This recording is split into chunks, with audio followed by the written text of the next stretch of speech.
We all have subscriptions, right? A streaming service here, a news app there. It feels like just a few bucks. But what if I told you the real bill is hiding in plain sight, and it's way bigger than you imagine? Let's dive in and find out what's really going on. Okay, let's just rip the Band-Aid off. The average American is spending $219 a month on subscriptions. Yeah, you heard that right. That's over $2,600 a year. But honestly, that's not even the craziest part. This is where it gets wild. 74%. That's almost 3 out of every 4 people who completely underestimate what they're spending. And not just by a little bit, they're off by at least double. So we think we've got it all under control, but the numbers, they tell a very different story. So what's going on here? This massive gap between what we think we spend and what we actually spend? Well, it's not some random mistake. It's often by design.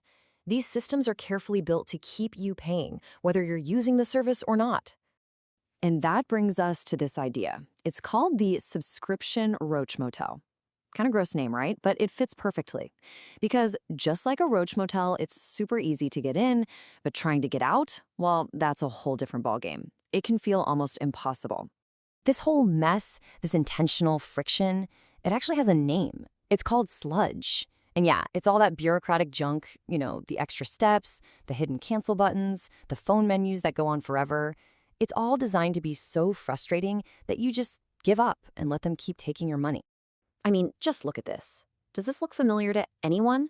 It's basically the 6 stages of trying to cancel something. You start by hunting for that tiny cancel link. Then you get stuck with a chatbot that's totally useless. You finally get a human, and you have to explain everything all over again. Then they tell you, oh, you have to call this other number. You call, but oops, they're closed for the weekend.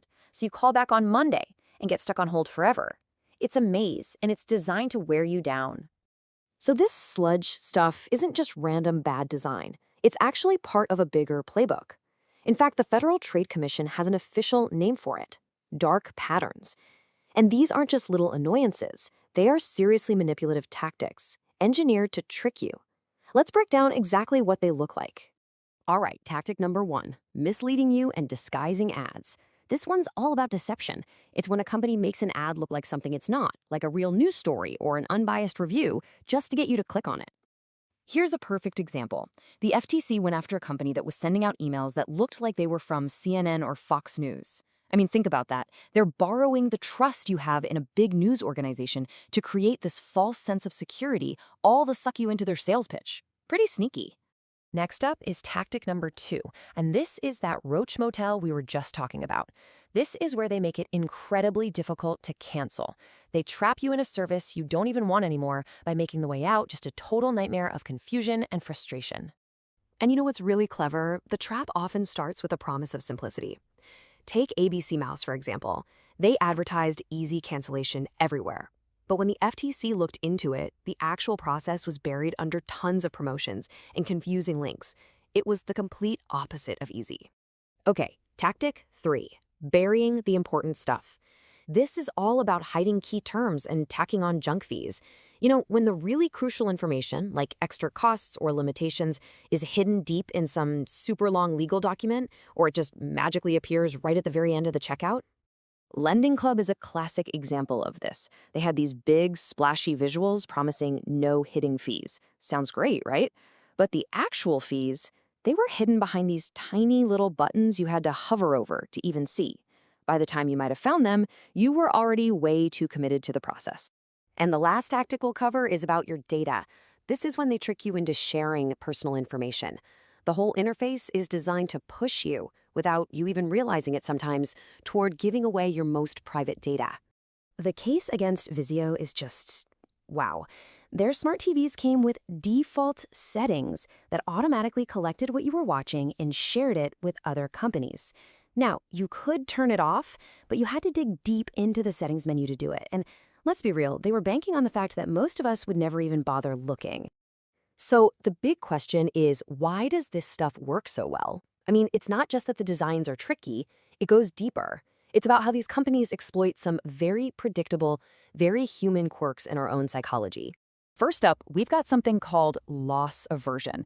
Basically, our brains are wired to hate losing things. The pain of losing something feels about twice as strong as the pleasure of gaining something of the same value.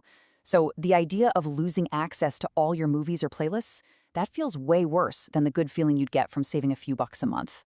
Then there's the sunk cost fallacy. Oh, this is a big one. It's that voice in your head that says, well, I've already put so much money into this, I can't stop now.